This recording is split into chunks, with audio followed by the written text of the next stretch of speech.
guys, welcome back to the channel. Today we're going to be talking about this thing behind me, the GFC. So we're going to talk about the good and the bad. A lot of people make these videos when they're going to pick up the GFC, and they're super epic videos because they head out to Montana. It's an awesome drive. They document picking it up, and that's pretty much it. They usually camp in it maybe like one time on their video or something like that, and then basically that's all they do. They kind of go over like a review of it getting installed, what it looks like, but they don't really go over kind of maybe like long term, the little things that are like annoying, the little things that could be bad. We all know what the good is, but that's what we're going to talk about today. So the good and the bad. We'll start with the good, and I'm going to give you like kind of a walk around and basically show you the whole camper and all that stuff. Alright, so here it is. So we've all seen the GFC. There's a ton of videos on these things already, but basically you are getting a topper and a camper all in one. So that's your main number one benefit, which is awesome. So you kind of get to keep your gear dry, and you get the benefits of having lockable storage, so people really get deterred from trying to break in. And then you also obviously get the camper on the top, so it's all in one. So that's your main good. Specifically on the Jeep, the Gladiator, it looks really good. It really matches the lines of the Gladiator. It looks like it was really designed for it, so that's nice. And you are getting pretty much the lowest profile camper that's on the market. So if you can see here, you know, your gap above the actual roof is very minimal. The actual camper height itself is very low profile. Some people do say they get some wind noise from it. I don't really hear any when I'm driving, so that's nice. The other benefits are, again, you're getting the locking side doors all the way around, so you can unlock them and you can open them. You get access to the inside of the bed area from all three corners, so that's a nice benefit too. So some of the other good is the actual latches on here.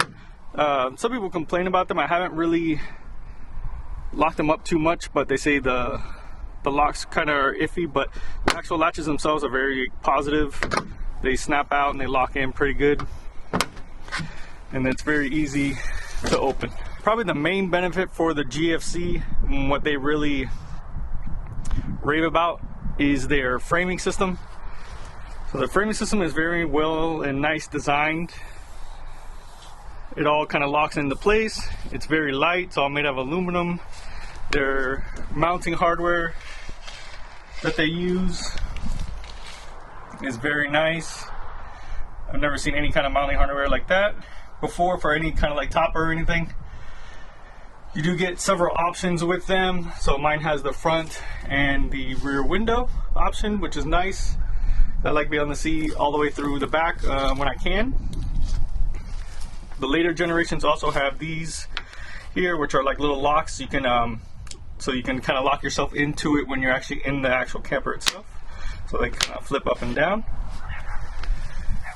The quality itself is pretty good. So they have these support bars because it is lightweight. So just having these aluminum braces here going all the way around is probably not enough to actually support the actual weight of the camper with the tent and everything on it. But these are pretty nice. They do hinder a little bit getting in here in certain areas, but they're not too bad. Another pro is the actual weight of the setup itself. So the camper itself only weighs about 275 pounds. So that's super nice. My Jeep already has a lift on it, and it has 2.5-inch lift springs in the back, but I don't believe they're any kind of heavy duty or nothing like that. And it hasn't made the truck squat at all. So that's another benefit of these, is that it's really light. So that's a nice feature. And then GFC just really prides themselves on their machining. So their billet stuff is very nice, looks super clean, and it definitely brings a good detail to the actual camper itself. So that's another pro. And let me go ahead and I will open up the actual camper so you can take a look at what the tent looks like. So to open the actual camper, you have these little latches here. Basically you kind of pull the pin here on the side, and then you pull the latch out, and then it's open. It's a pretty nice design. It's very sleek.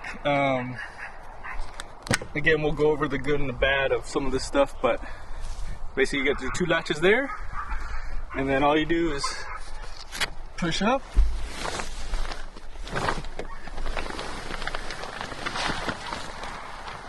and your tent deploys. So definitely another pro is very fast to set up.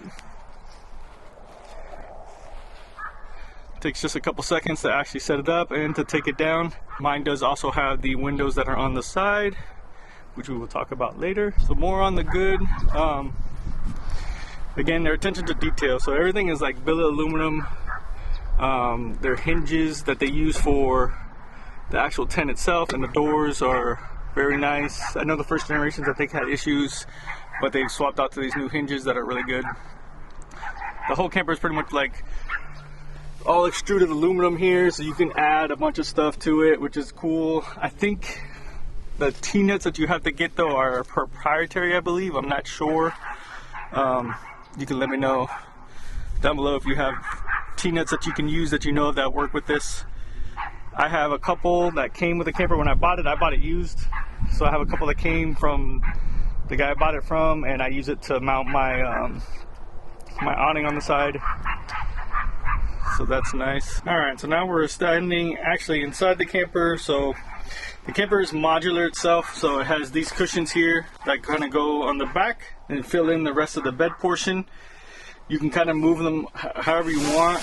So there is a center section here, and it also moves and slides, so you can either have it going, I have it widthwise pushed to the front. You can also set it lengthwise and have it come this way all the way to the back, and then have your other two cushions here kind of laid down here in the middle. But having the additional windows that come on here are nice. It definitely lets it open up and gives you a lot more breeze and a lot more light. The mattress itself on here is okay. It's kind of on the firmer side, but I kind of like that when I sleep anyway, so that's nice. And then they do also have these two front windows that come standard, and they're just little windows to kind of give you some light and breeze that come through here, which is nice. So your other benefit is also basically being able to stand in here. So like me, myself, I'm about 5'11", and I can't even reach the top at the highest point on the inside here. Obviously I could if I was standing further up. But they have this translucent roof, which also will let some light in during the day. At night, I guess if you have a bright moon, it probably would let some light in also, so that could be a plus or a minus. Overall, it's a nice camper. It's a nice design. Very quick, and I love the idea of the GFC. I love the way it looks on the Jeep and all that kind of stuff. So I love being able to put all my gear down here. I also love being able to stand up in here. I can close it all off if I want to. But now we're going to get into like the bad of the GFC. So with every good, there's always going to be bad. And a lot of people don't really talk a lot about the bad, but I just want to put it out there so people have kind of like an insight before they actually go and purchase this thing. Because to be honest, like if I were to drive to Montana and I would have paid full price and did that long drive and then found out some of the shortcomings of the actual camper, probably would have been pretty disappointed. Even at this point, I'm still a little bit apprehensive about the camper just because of the little things, and I'm going to talk about that now. First thing is, they call this thing a 4-season camper. I guess you can call anything a 4-season camper, I guess. The actual tent material is not bad, but it's definitely not going to be any kind of crazy material to help with thermal or nothing like that to keep you warm. It's just a light water resistant type of material. So 4-season camper, I guess. I have a diesel heater that kind of will convert anything into a 4-season camper because it's going to run so much heat in here that, you know, it'll probably be fine. My biggest gripe with it is that they all the windows have the bug mesh, but then they only have the outer material. So there's no additional layer. So like if you if you're out in really cold or really rainy weather, you have to keep this area closed. All the windows have to stay closed or else water will get in. They don't have an additional, like, a lot of campers do a lot of, like, either an additional layer or clear layer, so you can kind of have the door open and still keep it water resistant. My other gripe about this is that the actual tent material stuff at the bottom doesn't zip closed. So it stays open like this all the time. So not that rain really probably can get in here, because the rain's gonna be falling off the actual tent itself. But I mean, it could. If you can see, this lip doesn't really retain it that much. What I'm probably gonna do is put a piece of like Velcro so I can kind of close it here. But if it's windy and it's cold out, you are gonna have serious drafts coming through here. And it's like that on all the doors. So all the windows have the same type of thing where it doesn't close all the way. They're open at the bottom.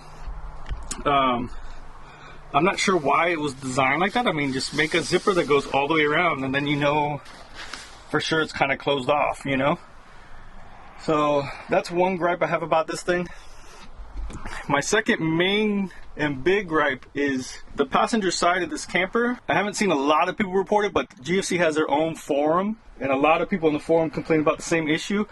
My passenger side of my camper leaks.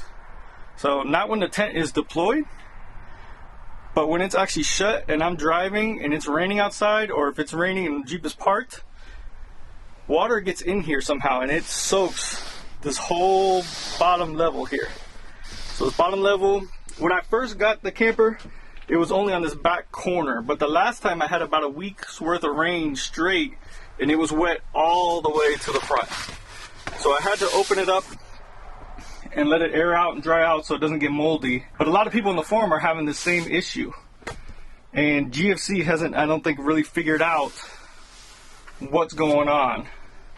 I'll kind of show you on the outside what they've kind of done to improve the newer campers to try and combat this. But I believe until you have this kind of thing figured out, like if you have enough people complaining about it, I think you should either like stop production or slow down production to try and figure out really what you can do to solve this issue. Because paying almost $8,000 or $8,000 for a brand new one, and if it has the leaking issue and you have to basically air it out every week, that's a no-go. So I'm not trying to, like, not that it's hard, you can open it up, air it out, but I'm not trying to basically every week have to open this up if I have to let it air out so it doesn't get moldy and stuff like that inside the tent area.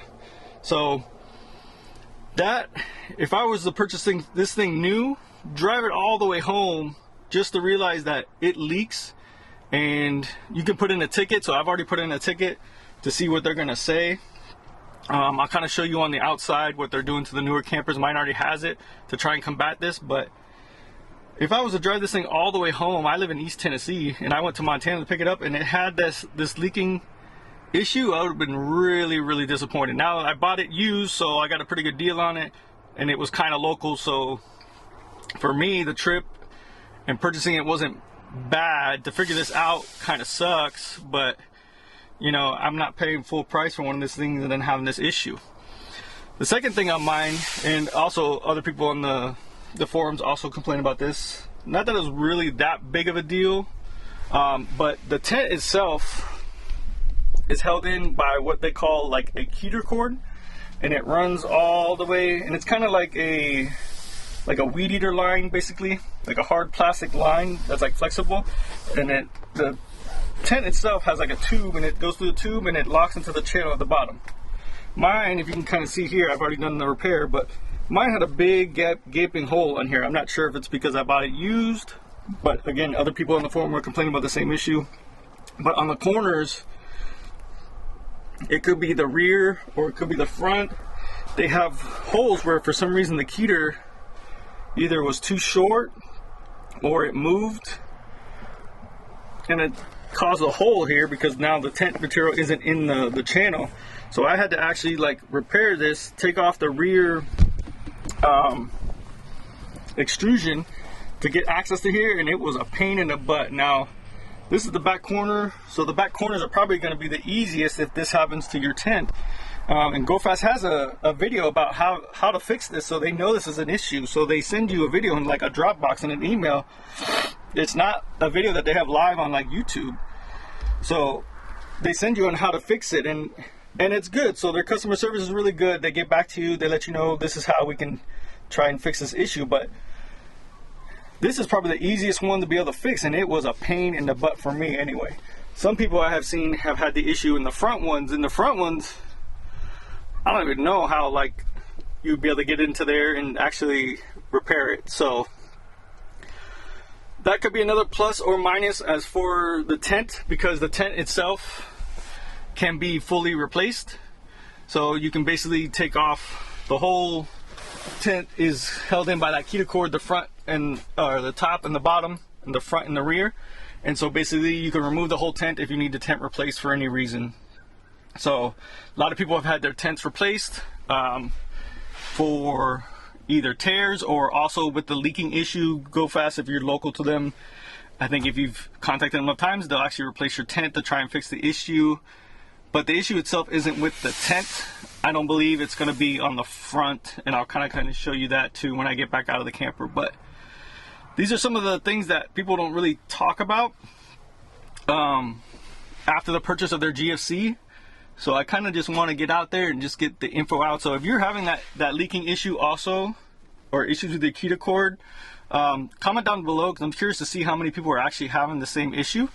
If it's really a big issue, or if it's just maybe just a certain amount of campers maybe that are having it.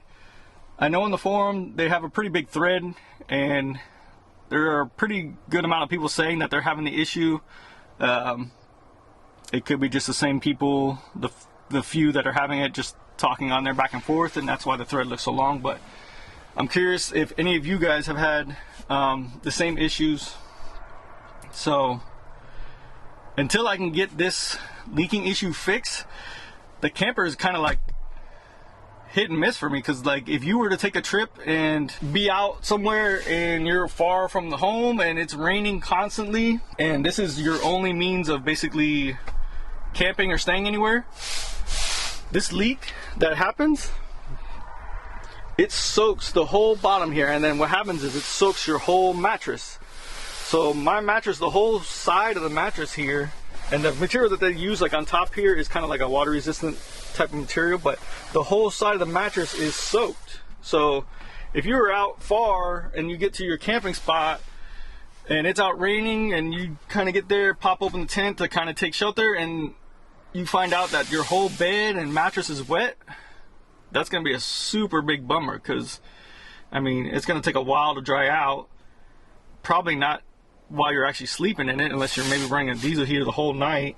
And my tent actually came with the plaid covers that go over the mattress, which are nice, but I don't even want to put them back in, because the first time I had them in here, they got completely soaked, and they kind of sponge up and soak up all the water. They got completely soaked when the tent was leaking. So I don't even want to put them back in until I figure out what's going on with the leak, because I'll just have to keep taking them on and off as it's leaking, getting wet, drying it out. So I do have a diesel heater for camping, so that's kind of what I've been using to air out and dry out the tent, because it's pretty cool here in East Tennessee right now. Just opening the tent itself won't dry it out. So what I do is usually close up all the windows, run the diesel heater in here for a couple hours, and it kind of dries everything out. But that's some of the bad about this tent, and it could be just a select few are having the issue, or it could be a lot. I don't really know. So, but I'll go outside and I'll kind of show you what they're doing to combat what they think is causing the leaking. All right, so this is what I believe is leaking through the front hinge area here somehow. So it leaks and then it gets into the extrusion somehow. But how they're trying to combat it is, if you can see here, going all the way along the tent, there's like 3 or 4 of these notches that they've cut out. And then if you report an issue with them and yours doesn't have this, they actually send you like a drill, like template type of thing. So you can actually drill these holes also, because water, I guess, is getting into the extrusion through here. And this is how they're trying to evacuate the water. So You can also see there's a little hole here at the bottom, and then they do add this weather stripping here all the way along the edge. So somehow water is not like evacuating the extrusion fast enough. So I guess it builds up and then it just accumulates and then it just kind of fills in. Somehow it fills in all the way in the back here though, is mostly where I'm getting it. So it fills in all the way to the back and then that's it. I guess it just puddles and then it soaks this whole tent area here. So when I actually had to replace my heater cord to actually do it, you have to remove this rear extrusion to get to it. When I removed the rear extrusion, these little bolts, each one that has these little bolts, there's like 3 on the back here. When you undo them, you can pop the extrusion off. Water was just pouring out of those bolt holes. And the tent and the camper was already dry. It's been dry for a while, and water was coming out of there. So I'm not sure how water builds up into the extrusion like that, but that's part of the issue, I believe. So I believe GoFast is trying to figure out a fix to this, but if it's happening to a bunch of people, this should be like one of their top priorities, I would believe. Let me show you the one. So the locks themselves, people also do complain. I haven't really had too much of an issue yet. But some people do complain that the locks themselves are crappy and they get stuck and they don't really work right. The hinges or the actual locks or the snaps are nice. They're very positive feeling. I wish like they would have just one main basically lock or handle so you can just pop one and open it, because now if you are locking all your stuff in here, you're locking 6 of these things. You gotta close and lock 6, so they go all the way around. Whereas if you had just one main handle with one lock, you know, you could be just locking 3, which would just be a lot quicker. So I'm not sure if you can see that, but this is on the front of the GFC. This is going against the cab here. GFC uses these kind of like proprietary nuts on the front, and they're like quarter turn nuts. So they have them kind of going all around. There's another one there at the bottom. But if you can see, it's actually sticking out. So the previous owner, when I first picked up the camper, noticed it also on his. So when we moved it, I put the nuts back on. So basically they're like quarter turn. You kind of push them in, quarter turn them, and they kind of lock into place. I think it's like a proprietary type of thing that GFC uses. But they have already rattled loose and out again. They don't come completely out, but they're not holding whatever they're supposed to be holding.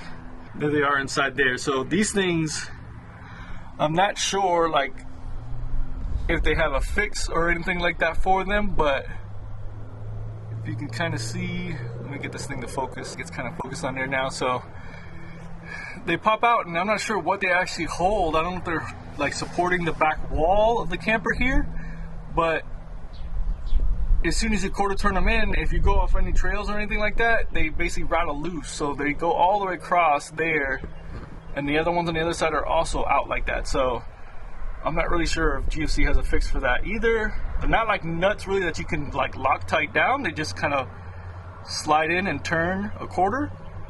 But that's another thing. So small like little issues you have with the GFC. Are they major?